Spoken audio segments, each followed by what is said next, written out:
अस्सलाम वालेकुम, मैं हूं फारूक तैयब। शुक्रगुजार हूं आपका कि आपने मेरी वीडियो देखने के लिए टाइम निकाला। शेर ने चंद लम्हात के लिए आराम करने का सोचा कि इस जंगल की फ़िज़ा से साइड पे बैठकर आराम कर लूं, लेकिन जंगल के आवारा कुत्तों ने समझ लिया कि हमारा राज चलेगा। सारे के सारे कुत्ते इकट्ठे हो गए, उन्होंने शेर पर भौंकना शुरू कर दिया कि हम भी बादशाह हैं जंगल के। जैसा कि आपको पता है कि मुफ्ती सईद अरशद अल हुसैनी साहब पाकिस्तान से बाहर गैर मुल्की दौरे पे हैं। को क्या हालात है, क्या वजह है, किसी को नहीं पता, लेकिन चंद 2% के यूट्यूबर उन्होंने सगाने आवारा की तरह भौंकना शुरू कर दिया। उनमें से सबसे पहला पॉइंट जो लोगों के सामने रख रहे हैं, वो दिन रात मुफ्ती साहब के मुरीदीन महबूबीन जो उनसे मोहब्बत करते हैं, उनके ज़हन में इश्काल पैदा कर रहे हैं कि मुफ्ती साहब की अहलिया ने उन पर केस किया है जो लाखों करोड़ों का, इस वजह से मुल्क छोड़कर चले गए।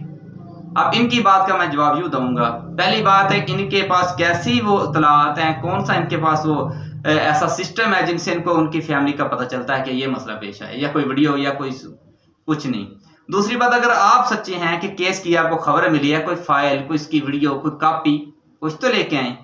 नहीं दिखा सकते क्योंकि ऐसा वाक़या है ही नहीं। फिर अगर ये नहीं है, फिर तो मैं ये कहूँगा या फिर इनकी बहनें होंगी जो मुफ्ती साहब के घर निकाह में हैं, तो वो उन्होंने केस किया है, या इनकी बहनें बता सकती हैं ना भाइयों को, भाई है मुफ्ती साहब ने मुझे तलाक देनी है, नहीं दे रहे, मैं खुला करना है, उस पर केस करना है। इतने अथेंटिक ज़राए से जो बता रहे कि हमें पक्के ज़राए से पता चला कि ये केस हुआ है। नाक डूब के मर जाओ ऐसे ये बात करने से पहले। तो पहली बात तो ये थी, तो इन्होंने बहुत जोर जमाई की, शोर डाला कि ऐसा होगा, यूं हो। असल में बात ये है कि ये बुग़्ज़ी लोग, बवासीरी लोग दिन रात इस कोशिश में होते हैं कि मुफ्ती साहब पर कोई वार करने का मौका मिले, हम वार करें, कोई ऐसा इशू मिल जाए जिस पे हम बात कर सकें, अपनी भड़ास निकाल सकें। बड़ी देर से नहीं मिल रहा था, तो अब पाकिस्तान से बाहर गए, इनको मौका मिल गया, क्यों ना हम भौंकना शुरू कर दें। तो इन्होंने ये पॉइंट उठाया, किसी ने कोई बात की, किसी ने कोई बात की कि मुफ्ती यूं गए, अब पाकिस्तान नहीं आएंगे, कुछ क्या, एक ने कहा ये पाकिस्तान आएंगे नहीं, ये हो गया। इतने तज़हीक अल्फाज में बात की। अब मुझे तो सारे कहेंगे कि कैसे अल्फाज इस्तेमाल कर रहे हो यार। उस बंदे को कोई पूछने वाला हो जो ये भौंकने ऐसे कुत्ते भौंकते हैं यूट्यूब पे बैठकर, कि आप किसके बारे में बात कर रहे हैं, उनका मिशन क्या है, कोई जाती है, वो किस मिशन पे काम कर रहे हैं। मुफ्ती साहब ने क्या काम किया आज तक, साहबा किया है ना। ये वो इख्तलाफी कलाम पढ़ते, किसके बारे में आज तक ये तो बता नहीं सका किसके बारे में कलाम पढ़े। कभी किसी ने वजाहत की है कि इसके बारे में कलाम पढ़ते हैं? अगर गंदे किरदार को शो करते हैं, वो ज़ाहिर करते हैं, तो आपको क्यों तकलीफ होती है?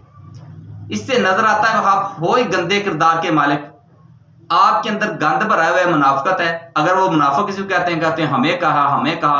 अगर वो कहते हैं कोई बेगैरत है, आप कहते हैं हम भी बेगैरत हैं। वो शर्म करो, नाप के डूब के मर जाओ। क्यों अपने बड़ों को जलील करना शुरू किया आपने, अपने आप को जलील शुरू किया वो करना।